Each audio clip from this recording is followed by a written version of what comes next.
Good evening, everyone. I'd like to start by calling the April 26, 2023 Special Council meeting to order. Obviously, I am not Mayor Dan Kuchar.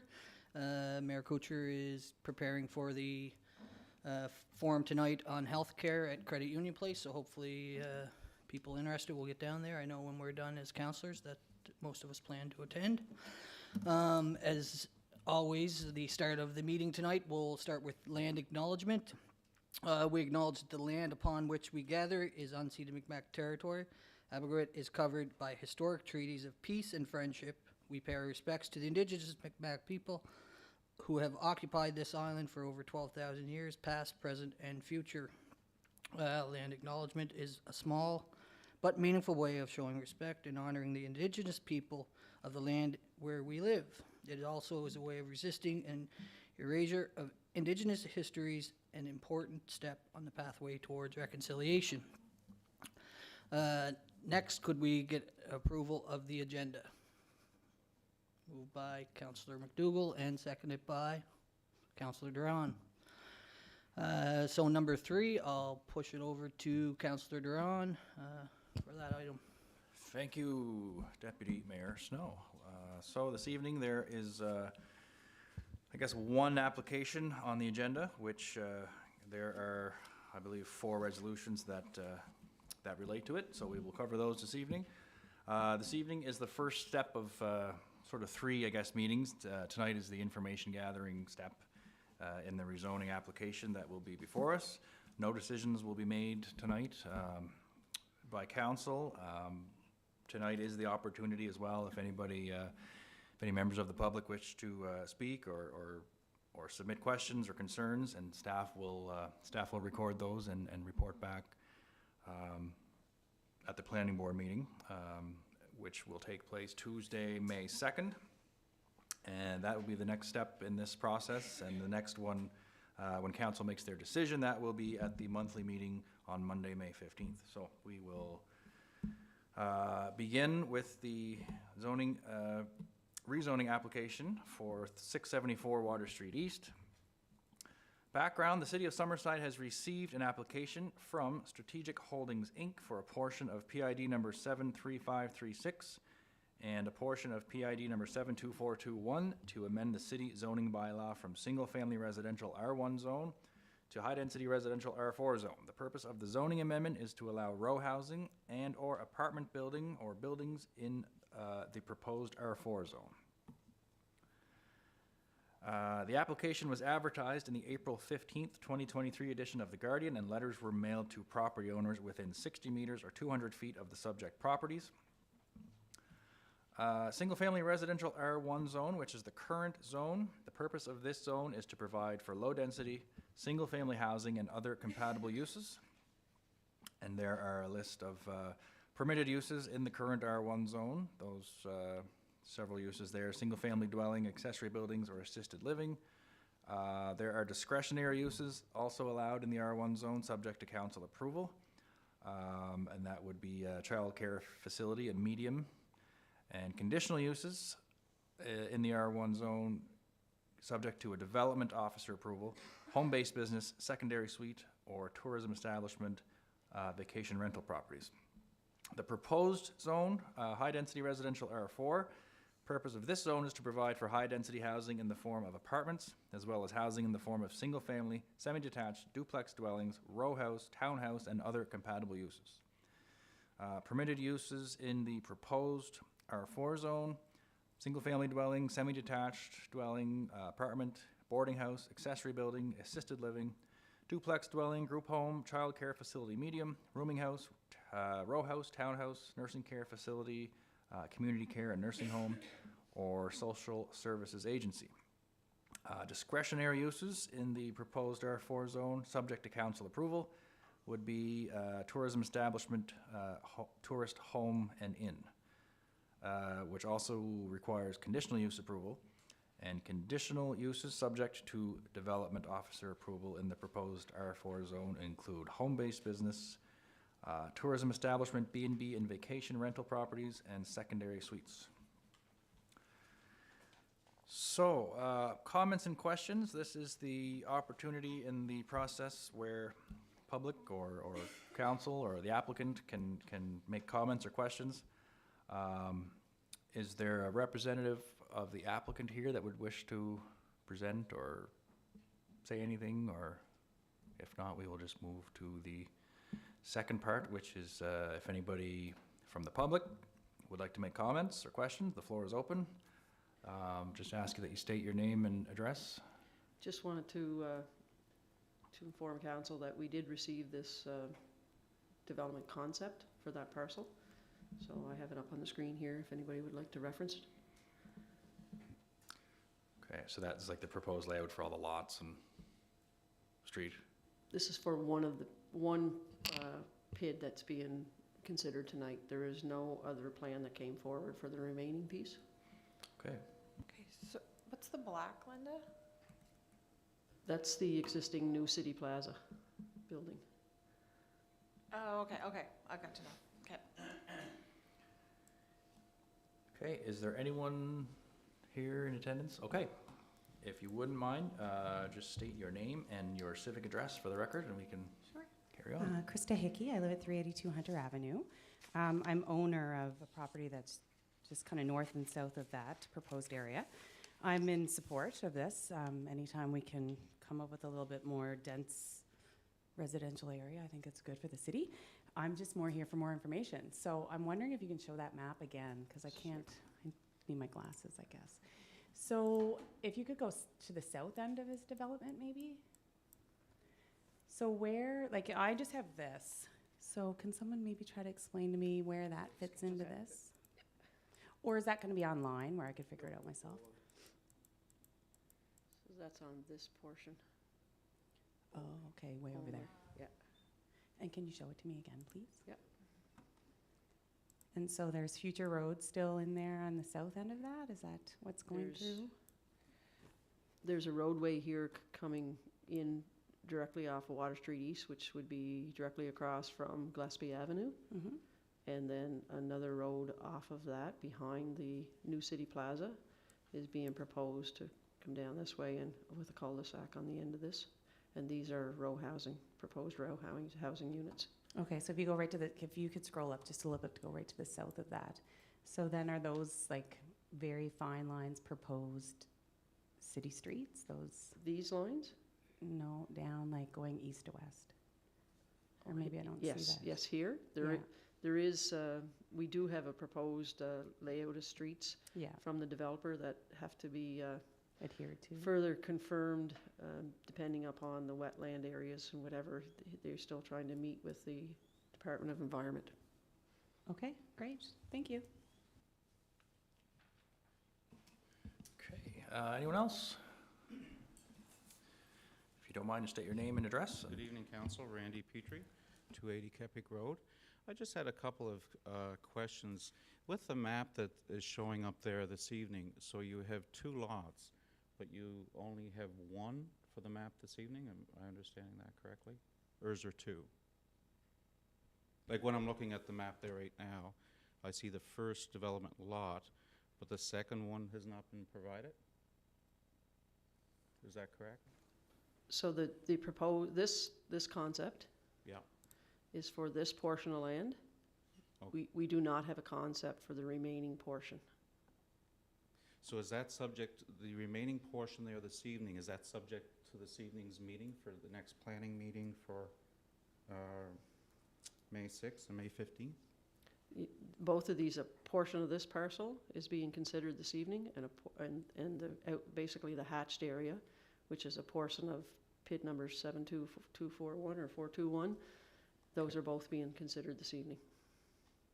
Okay, so as far as the division of the lot of the lower parcel, there's no division of that yet as far as lots. You're just looking at a rezoning of that parcel, is that correct? That's correct. We're looking at a rezoning this evening. Okay. Another question that I have for council would be, do you have information on what the registered address is for Strategic Holdings, Inc., which the registered office is? What is the registered address for that company? Do you have the application? before you. So there's supposed to be a registered address for that corporation to operate. Do you have it on the application, what that address is? So Randy, to explain how this process goes tonight, Yeah? you're gonna ask these questions. We don't come back with the answers. Sure. While so it's not a back and forth Okay. communication. Sure. Any questions you have, you ask them to council, staff take those questions back, Absolutely. and they come back at the next scheduled meeting with answers to those questions. So just continue on with questions, and just, we're not ignoring your I questions by understand. not I answering. understand. Okay. No problem. So what I will say, I've sent in through written form a very detailed response to this application this evening. What I will put forth for council this evening is that Strategic Holdings, Inc. does not hold a registered office in the province of Prince Edward Island. We checked the registry. The address coming up with corporations in Charlottetown is 364 Blue Shank Road. I had to service some documents out to that road, and when I went out there, there's a lady that lives there, and it's a residential home, and she's never heard of Strategic Holdings, Inc. I had to execute service of documents under the Companies Act, and I was required by the court to go to the registered office of this company, which I did. When I got there, this is what I found. So I have no place to serve documents to this company, and I literally had to get Mr. Kember on the street to serve him documents to go back to the court. Under the Companies Act, the Partnership Act, and the different acts that apply, he must maintain a registered office within the province. He can't be doing business unless he's doing that. I brought a few complaints, or inquiries, I should say, to the administrative staff. I've asked a few questions.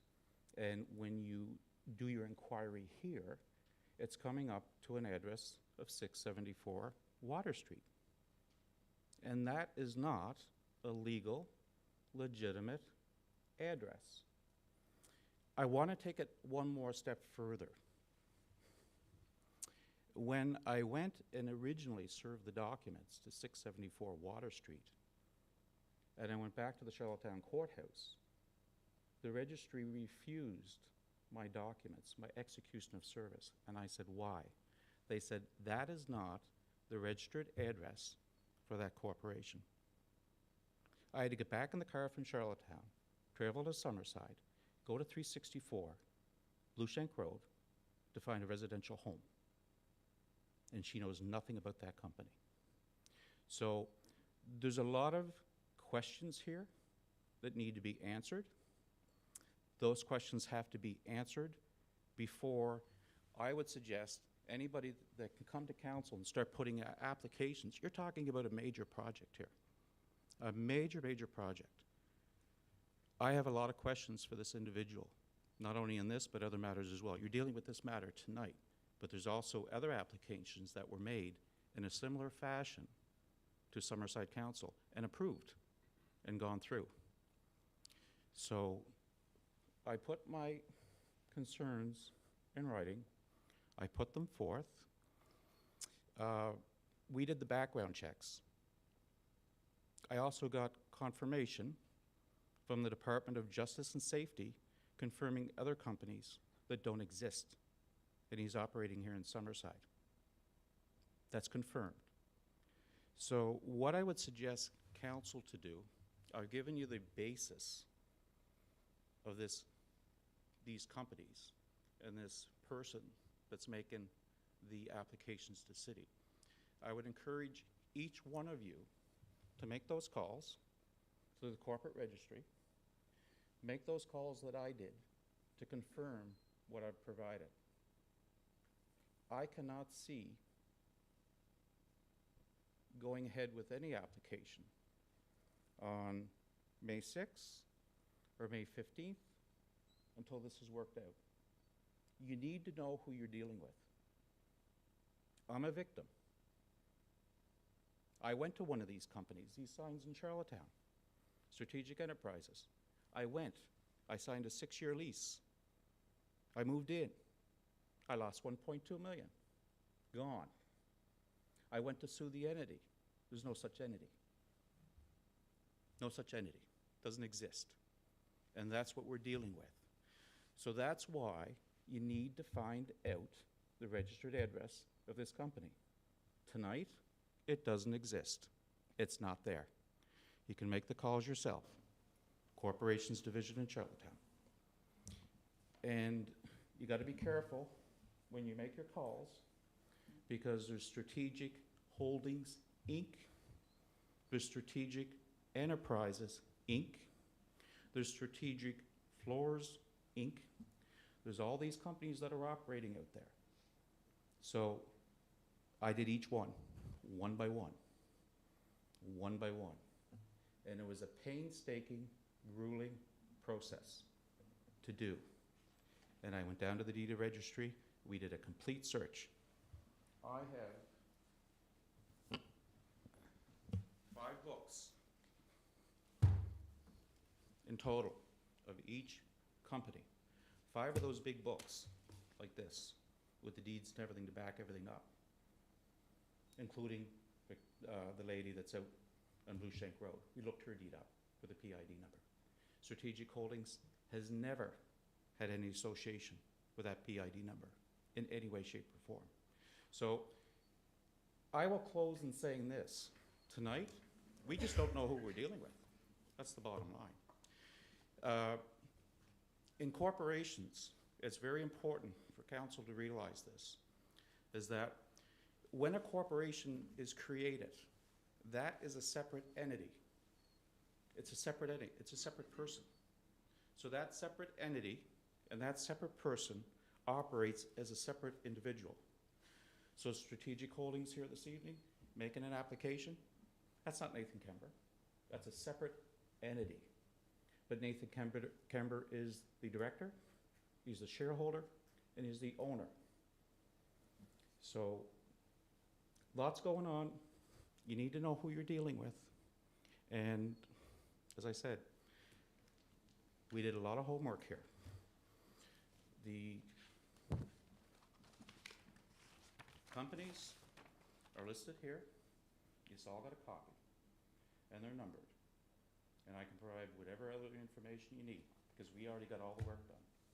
So I'm not against anyone coming before council, submitting their application, doing business, and doing what they need to do, as long as they're legal, as long as it's lawful, and long as you know who you're dealing with.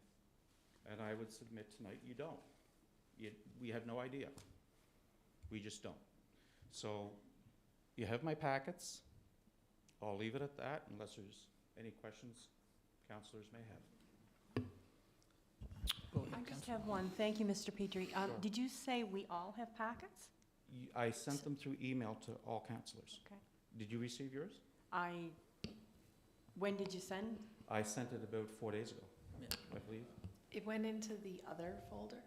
Mine did, so it might be. Mine did. Mine did too. Just because it wasn't Mine a went into frequent- junk, but I check it often. Yeah. Oh yeah, mine goes to the junk sometimes. Okay, no, I'll Frustration. check. But all the detailed information is there, and it's pretty detailed, so you have to read it slowly and go through it. It's very complicated.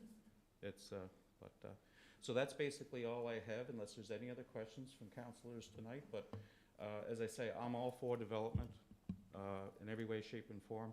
But I'm going to put this out here as something I want you to consider. I know this is an individual application this evening, but council and mayor represent the public, representing the public interest. I'm going to go as far as to say this is a public interest matter, very much so, because a lot of people are getting hurt. And I know 3 people that have come to city council, sorry, let me rephrase that, city hall already. They're lay people. They're lay people.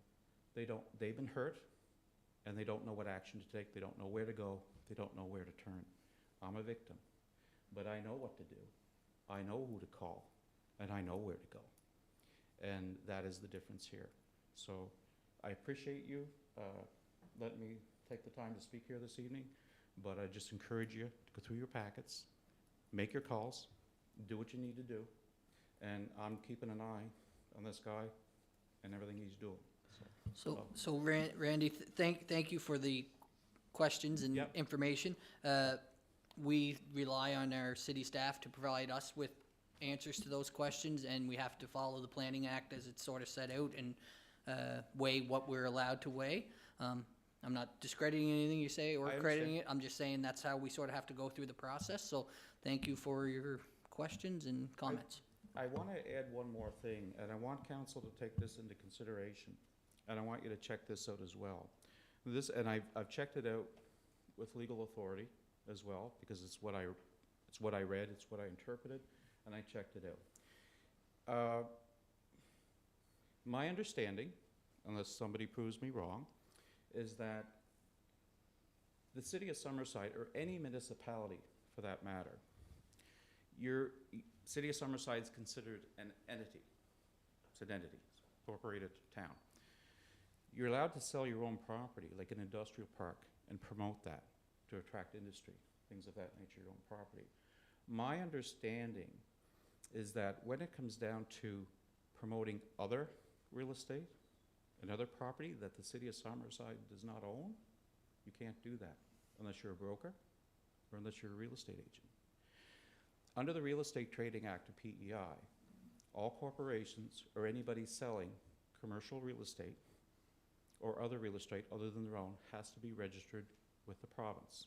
And that as a broker, as a real estate agent, and you're not allowed to promote any other property but your own unless you are registered. Interesting enough, when I went on the website for the City of Summerside, there's a bunch of listings on there. The listings that are on there are not owned by the City of Summerside, and you're promoting other real estate. My understanding is that the City of Summerside would be required to be a broker, or you'd have to have real estate.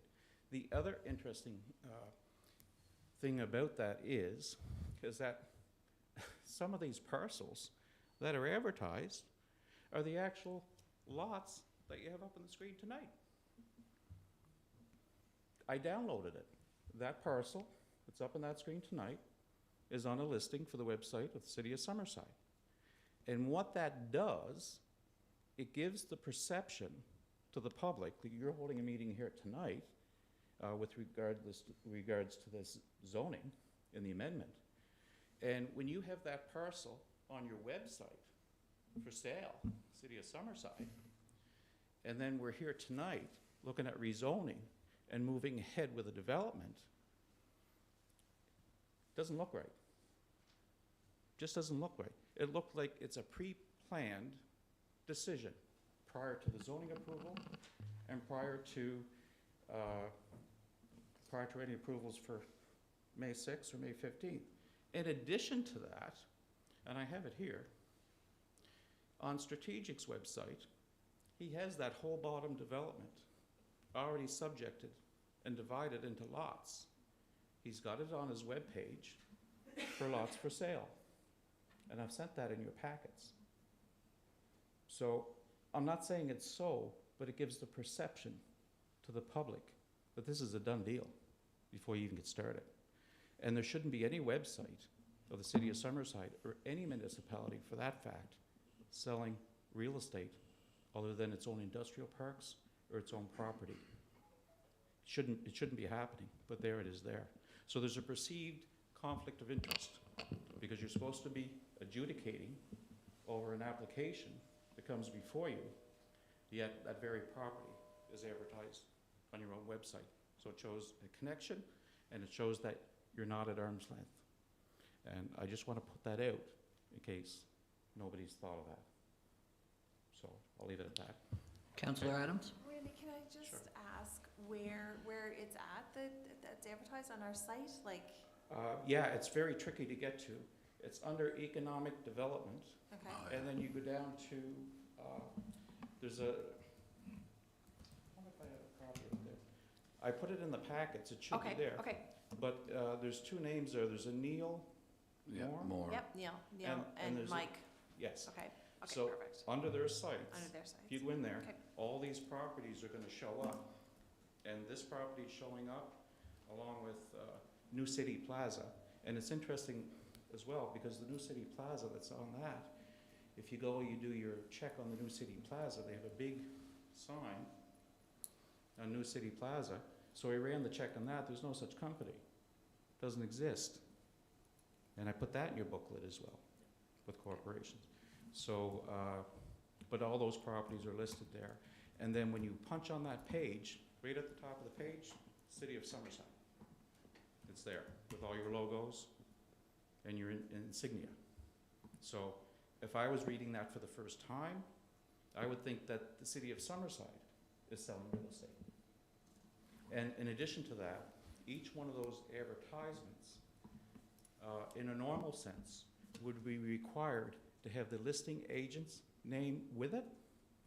So under the Real Estate Trading Act, you're not allowed to advertise unless the name is attached to the listing right there. And you're not allowed to advertise it anyway, unless you have a license.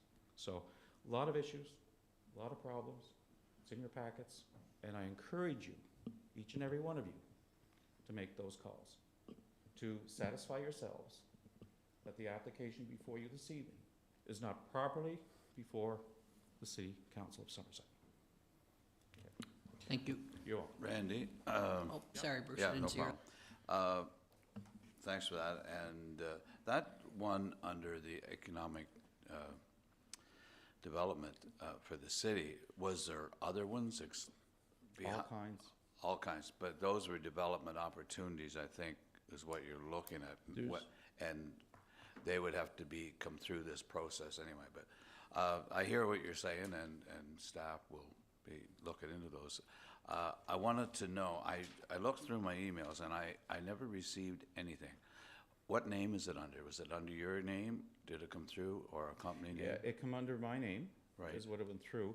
And I looked your emails up all Yeah. on the internet, and then I just punched your name on, come up your Yeah. email. Okay. So if it would make it any easier for council, what I can do, I find myself, when I get emails like that, it's hard to kind of differentiate that. Yeah. I can do up a packet with tabs for each one of yous and drop it off, if you just want that. It's up to yourselves. It was Sunday at about 8 o'clock that I got mine. Yeah, you did have it though. Was it an easy read? It was, well, like I said before, it did go to junk, but I checked Yeah. my junk off and I found it, and it was Sunday, 8:02. And, you know, I browsed some of your attachments and, yeah, easy read, yeah. Yeah. Yeah. So these here, like I can go flip it to any tab, and it's very easy. And the internet, it just comes out as all straight page there. Just a minute now. Maybe Justin, you could just forward it to everybody. I got it. I've got it. Okay. I just found it. I don't have it on mine. It was in my junk. There was part 1, 2, and 3? Yep. Okay. So what I will do for council and everyone here, I'll make some copies. I'll make some hard copies. I'll drop them back off to the City of Summerside with the tabs and everything. So that way you'll have everything in front of you, hard copy, and all the information you need. To answer your question that you had there, Yeah. my memory serves me correct, there was over 37 listings. Right. 37 listings. And as I said before, the problem I have with that, and the perceived problem with the public is that you're selling other people's property. City of Summerside shouldn't be in the business. Yeah, That's Century 21, that's Remax. You're selling other property. You shouldn't be considering it as a business opportunity, because you're not, like, if there's a restaurant up for sale, that's not something for the City of Summerside to be selling a commercial restaurant or a commercial clothing store. You have all these businesses on there selling real estate, and I will submit that you can't do that under the Real Estate Trading Act.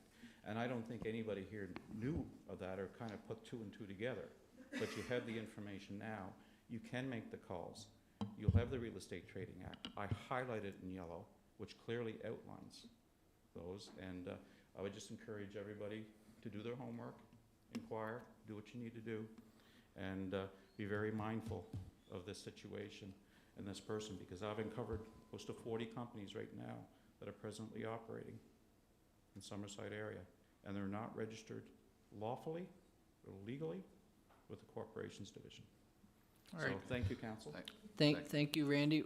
And I guess, like I said before, all your comments, questions, that's what our staff are sort of doing here now, sitting, listening, and keeping track of those, and it'll be funneled back through council for that, and then we require or ask our legal and so on to, provide us with sound advice. So we'll work through that process. So Okay. thank you, okay? Thanks, everyone. Yeah. Okay. Okay, and Randy, I know you mentioned a couple times, you referred to the next meeting as being May 6th. It's the 2nd. It's Tuesday, May 2nd. Oh, that's the 2nd? Yeah, Okay. that's And- our, And Monday, May 15th? yeah. Okay, great. Thank you. Okay, and so now through really to Monday, the 15th is our information gathering period, I guess, and Tuesday will be when the staff report back on a lot of these concerns, and with that, between that meeting and the final one on Monday, that's when we gather as much information as we can, Okay. and that is used to ultimately make our decisions. All right, and as I said, I'll drop off those packets for each, how many should I be dropping off? One for each council, mayor? Okay, any others? Other than? Yeah. I'm good with the online one too. Okay. Sure. Okay, thanks, council. Thanks, mayor. Oh, what's that? I'm old school, I still like one number. I'll put a bow on it. All right, that's great. We'll make sure you get that. Okay. Great. All right, is there anything from council or staff that they'd like to add, or anyone else in the public? While Mike's making his way, I do have a quick question. So, come on up, but I just have a really quick question. So, those lots that are being sold, that are being advertised for sale on this proposed lot now, this piece of land, like they're online for sale now, like, are those transactions happening? I guess I'm a little bit confused, because I've seen these all online, That's- like on the owner's Yeah. website. So, Aaron and Linda, you can correct me if I'm wrong. At this point, this is strictly rezoning. These are concepts with the lots, but until Right. we go through an Yes. application for subdivision, it's just a concept. So, yes, so right now, it's just the rezoning part, and then it would be the same as the other development ones we went through in the past, then they come back with the development plan for approval. If this part goes through or whatever. And they can't sell the lots until the lots are approved, and in a situation where it's a city street, until the city and deeds and everything are signed over and turned over to the city, the lots are not sold or approved by us until that time. So that just popped a question in my mind. So the lot can't be sold, can it be reserved? So, You'd have to ask the lawyer and realtor who's doing the transactions. It's not, we're not into reserving or anything, ours is just whatever we're doing with land parcels and they get subdivided off, and one of our requirements is they can't be transferred until all the required information is in for a subdivision approval, final subdivision. okay, thank you. Mike Martin, 705 Water Street East. Good evening, councillors, deputy mayor. I had many questions, but I kind of got distracted and lost in the last conversation, and I'll try to remember as many of them as I can. If not, I did prepare a list of questions for this particular rezoning that I can maybe forward off to the committee for after this. I would suggest doing that, but also forwarding to Aaron and Linda so they For can sure. include that in their answers on Tuesday.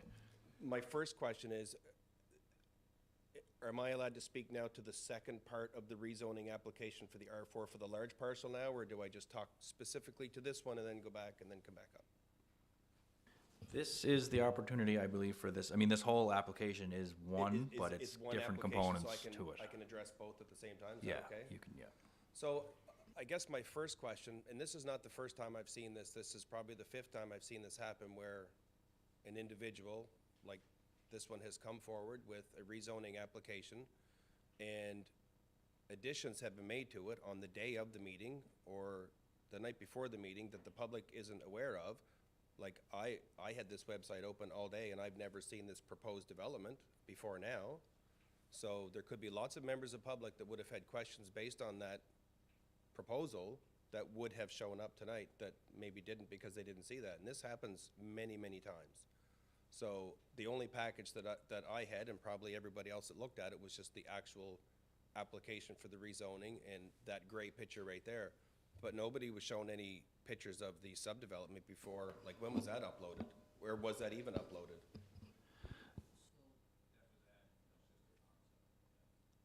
My mic's not coming.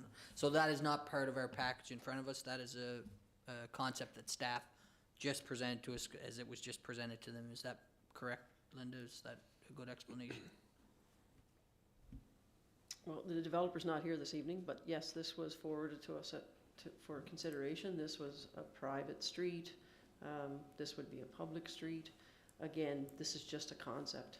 Yeah, I guess my concern is that this happens over and over again, where these concepts are delivered to you guys right before the meeting, and public who may have questions about it or may want to speak about it don't get to see it at this opportunity tonight.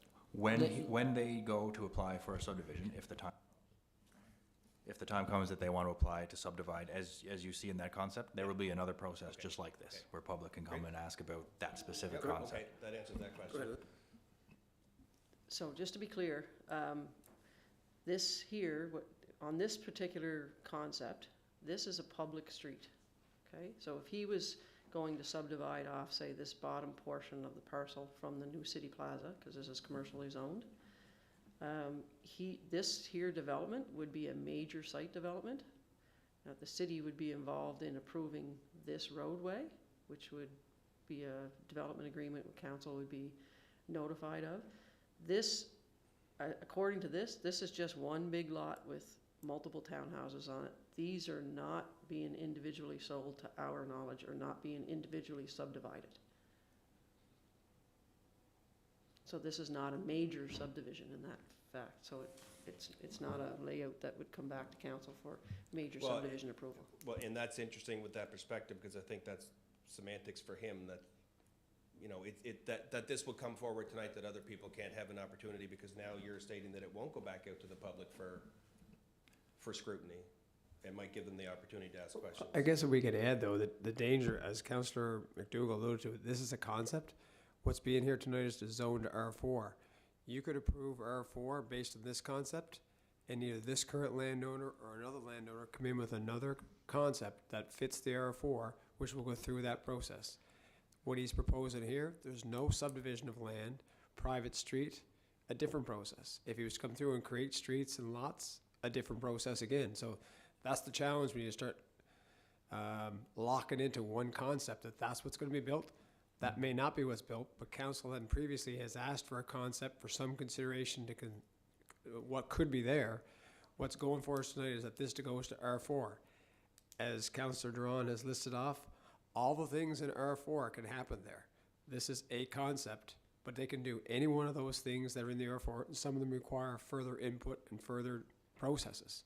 But you can't get locked into a concept that's on the screen. This is what's presented. May well be their best intentions of what they plan to do, but this landowner or another landowner could do something different.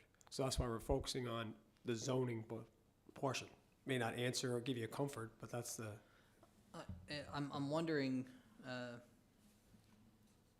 given that explanation, which I totally understand, and I totally understand council, and I'm one of them every once in a while to say it'd be really nice to know what the plan is for that area, because just what you're saying, right? They come forward with plan A, and then all of a sudden plan B happens, which is fine, it's under as of right, but what is the purpose of bringing forward that concept tonight for us to see if it bears no weight?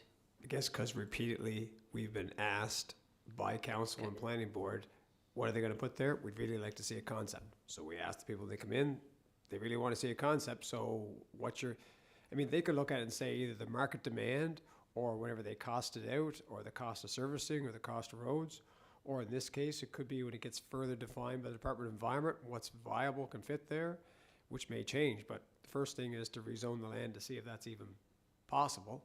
And that's what they're being asked. So we're bringing in concepts because it's been, not to say deemed a requirement, but a strong consideration for council to say, show us you put some thought into what we're planning on doing here before we rezone the land. if Thank I could you. just add to that, that it's another layer of transparency. When staff have the information that a developer provides, it's important not to withhold that, but it's also important that Aaron and his team put the caveat in that this may not be what is the end development, to the point of the land may change hands, the developer may change his mind. So we don't want to have concepts that we're sitting on and keeping them from council and from the public either. So it's important for us to share them with that caveat. Agree. I guess, yeah, it was more, my comments were more around clarity for the whole process than any negative comments. Just from a public perspective, I think, and I totally understand that any one of those options can happen under rezoning. I do get that, and I understand that perhaps historically you've been asked to peruse documents before, look at proposals and stuff. But if we're only here for the R4 rezoning tonight, then maybe that shouldn't be part of that. That should be just for you guys to look at.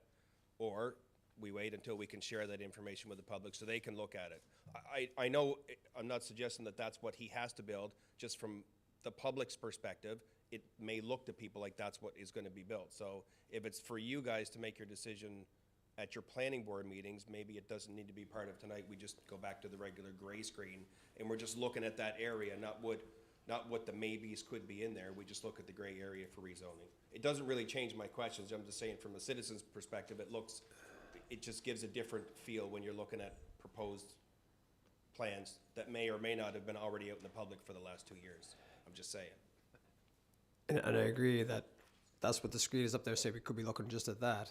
Yes. But also, their concepts change as they evolve, and tonight is supposed to be really they can do some dissemination of information to abutting landowners if they want, but tonight is really the idea that I explained to someone, I could sit down and have a conversation with each of the 6 councillors that are here and try and explain this development as my land, and I may not have the exact script to each one of them, which is why we're here tonight, so that they all hear it at once.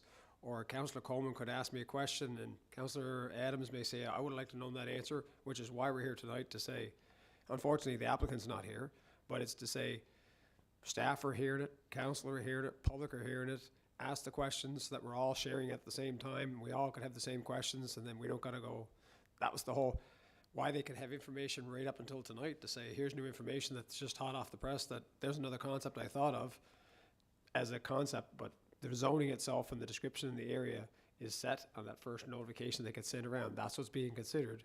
The other stuff could still blend and change. I'm trying not to go too deep into the weeds. I just wanted to bring that as a perspective from somebody on the other side of the microphone, that it looks weird when we're at the over and over and over again with the same developer. The night of, we get proposed plans for the sites that we're rezoning, but nobody in the public knows anything about it until the night of. That's all. But it doesn't change my questions for that area. I'm all for development. Again, like everybody else has brought, concerns forward. We definitely need the housing in Summerside. You all know that I'm all for that. I'm going to bring it back to the questions that I've always had for having development on Water Street East, and it comes all down to traffic and safety. So I want to make a reference back to the last special council meeting where we talked about an individual that was rezoning a piece of property to have a food vendor, food truck on a property, and we had 2 councillors that were very concerned about the traffic flow there and the dangers and the congestion, and I totally get that, and I appreciate that. Safety should be of everybody's highest priority.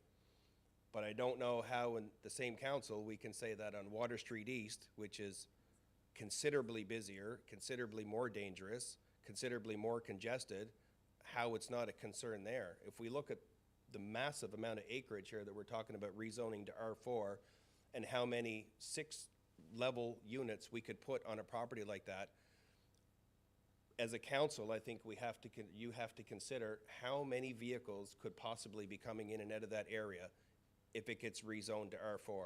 I mean, the math should be easy to do for R1, single-family residential. You can take the acres and break it down into, I don't know, 3 per lot or 3 per acre, and that's how many you have, that's how many cars are going to begin. But if you put R4 into all of that, we're talking potentially 1,000 cars coming in and out of that one area.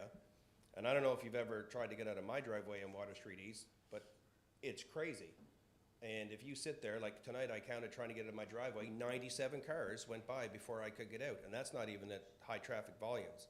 I would encourage anybody to come park in my driveway between the hours of 7:30 and 9, or 12 and 2, or 4 and 6, or any Saturday, or all of August, or any concert or any event that's going on in Summerside and just try to get out without almost getting run over. And what's even scarier is when I sit there and I look to the right and I have the speed sign right there and I know how fast they're coming at me and I can tell. So I think empirical data is important when we make these decisions, and I'd like council to go back to the planning board and maybe compare some data to the last application that was made where people made reference to the dangers of the speed there and the traffic and the dangers, and compare it to Water Street East. For example, how many accidents have there been in the last 5 years within 500 meters in either direction of the address? What's the average traffic flow per hour on that street? What's the capacity of that street? And compare those two, because I don't know how we can make a decision on one address and say that it's, you know, we're not comfortable with the amount of traffic there, and then use the same empirical data on another address and say, no, it's perfectly fine, we can handle the influx of volume there. So I know, like, Water Street East is listed as a collector highway, so statistically it can carry a lot more volume, but I don't know that that volume really takes into consideration traffic coming in and out. Maybe it does, maybe that's part of the calculation for it, but with vehicles driving in, backing in, turning, you know, if that's R4, you're gonna have hundreds of people moving in and out all the time, traffic, trucks, tractor trailers, like it's potentially a really dangerous zone there. And those are just some of the comparisons I would just like people to make. If they're gonna be comparing apples to apples, look at a very recent discussion that we had, compare it to Water Street East, and just make sure the two match up. And those would be my concerns about that area. And the second part to my question would be the larger portion on the other side. I don't know how in-depth council goes when it discusses rezoning. I'm not even sure if that entire property contains a mixture of arable land and protected waterway. Do you even have the ability to rezone that to high-density residential? Like, what would be the differential between public water, electric, and sewage going to individual R1 homes versus what you would have to send to an R4 complex? Like, so if you had a 60 unit, is there any difference in the municipal services that get sent to that? Are they all through the same pipe sizes? And is the city willing to put that through protected lands to get to those developed areas? Those would be something I'd be interested in. I know I don't get the answer tonight, but for sure, if we could just discuss. Yeah, so your questions, again, they're being recorded. Anytime anything gets developed, then it's followed up with a development plan that would come forward, have to be approved by technical services, so on, the province for environment, whatever. Okay? Thank you, everyone, for listening. Thank you. And quite regularly, when we're presenting the reports back, vehicles per day, sewer capacity, that's usually included in those reports, like pretty specific stats when it comes to those things. My question specifically would be to get the actual infrastructure to the buildings that are proposed, like say 900 feet off of Water Street East, way down on that lot. If you're gonna put huge buildings, how do we get the infrastructure from Water Street East to those buildings without going through the protected lands that are in between there? Because that map doesn't show, that map looks like it's all arable land, but it's not. It hasn't been delineated, but I have a fairly good image in my head what it actually looks like. And you have to get the infrastructure from Water Street East to those places, and you're gonna have to cross, you know, undelineated land right now, which is pretty wet. I don't know that it can be done, but I'm sure you will. Yeah, I can't personally speak to the wetlands portion of it, but I know in similar circumstances, staff have reported back that, you know, the developer will have to install lift stations or whatever in order to, you know, move around. And that's why I'm asking. I don't know what the compromise is when it comes to that. I'm interested in the follow-up. Thank you. Thank you. I just have a 30-second addition that I want to add. We're talking about a concept for that lot. It's not a concept. There's what's advertised on strategic website, lots for sale, reserve yours now. So there's over 100 lots of that bottom. It's advertised on his website. It's not a concept, it's advertised. It's there. And this is what I'm saying. The lady sitting next to me, she's seen the advertisement. So that's, I'm bringing it home again. When the public sees something like this, And this is not, these lots, these 100 lots, you haven't even zoned it yet. You haven't approved it. And they're all up for sale for people to reserve and buy. It's giving a different conception. This is all pre-approved at a time. So I just wanted to point that out. It's not a concept. They're up for sale right now as we speak. Thank you, Randy. For the record though, and I think this is safe, and correct me, Linda, or anybody if I'm wrong, but staff have not received any of those concepts. We're strictly at a rezoning point, so we weigh the information that comes forward at the time. Any of those legalities will go through our legal team and through our tech services and make sure that we're addressing them accordingly, okay? Okay, anyone else, either in the gallery or around chambers? If not, we will carry on. We'll move into the explanation of the process. In order to process a zoning bylaw amendment, the following steps are required. Step 1, the zoning bylaw amendment is read a first time and declared as read at a first council meeting. Step 2, the zoning bylaw amendment is referred to planning board for review and recommendation. Those two steps take place at the same meeting of council, and that is taking place this evening. Step 3, planning board reviews the application and prepares a recommendation to council. That step takes place at the planning board meeting, which is Tuesday, May 2nd. Typically, those begin at 5 p.m. Step 4, the zoning bylaw amendment is read a second time and declared as read at a second council meeting. Step 5, the zoning bylaw amendment is read to be adopted by council. The resolution will be either carried or defeated by vote of council. If the zoning bylaw amendment is adopted by council, it is sent to the Minister of Housing, Land and Communities for signature, and the amendment becomes official. Steps 4 and 5 take place at council's second meeting, which is Monday, May 15th. Please note that in accordance with section 5.20 of the City Zoning Bylaw, any person who is dissatisfied by a decision of council in respect of the administration of this bylaw may appeal council's decision within 21 days to the Island Regulatory and Appeals Commission.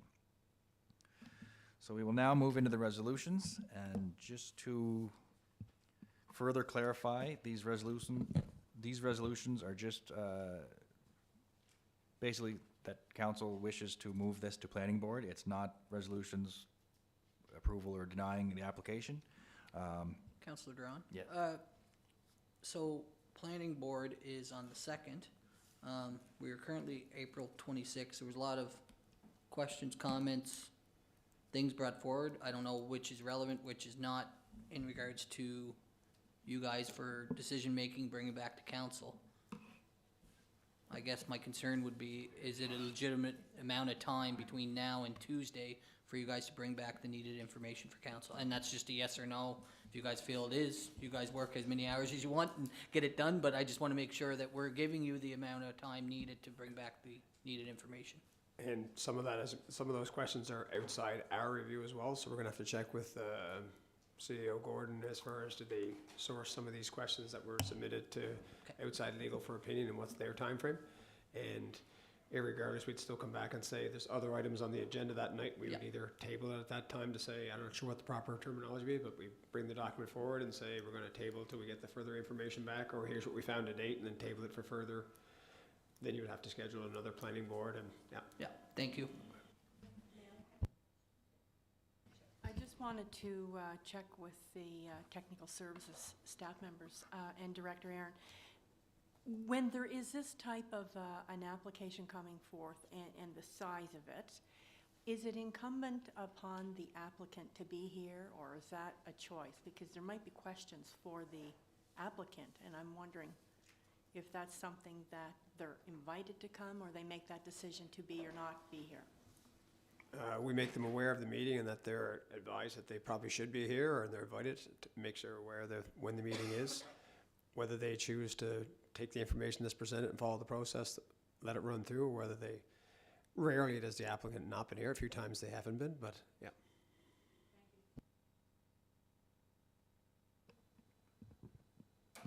Okay, we will move into the resolutions. Resolution, the first one, COS 23-059, moved by myself and seconded by Deputy Mayor Snow.